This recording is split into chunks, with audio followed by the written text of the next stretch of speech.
Sisters, brothers, praise lord. నిన్ను ఎరిగిన వారి ఎడల నీ కృపను, యథార్థ హృదయమును ఎడల నీ నీతిని ఎడతెగని నిలుపుము.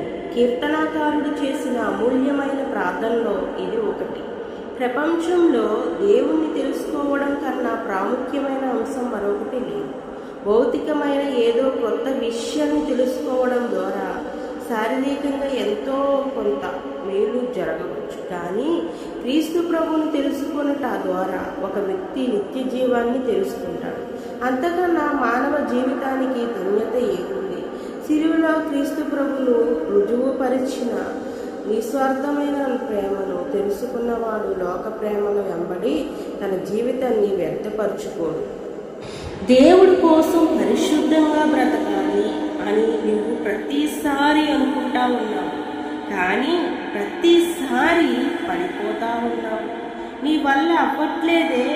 సిస్టర్, బ్రదర్, నువ్వు నేను ఫేస్ చేసే కష్టమే కాదు, ప్రపంచంలో ఎన్నో కోట్ల క్రైస్తవులు దేవుడి కోసం వాడబడాలి అనుకుంటా ఉన్నారు, కానీ పడిపోతూ ఉన్నారు. దేవుడి కోసం నిలబడాలి అనుకుంటా ఉన్నారు, పడిపోతూ ఉన్నారు. ప్రార్థన వీరులుగా ఉండాలి అనుకుంటా ఉన్నారు.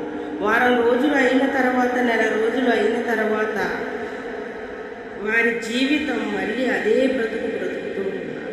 ఈరోజు సిస్టర్, బ్రదర్, మనసులో ఉన్న ఆశ, దేవుడు చేసిన వాగ్దానం, మనం ఎదురు చూస్తున్న మన కళలు అన్నిటికీ ఒక మార్గం తెరవబడతా ఉంది. హల్లెలూయా.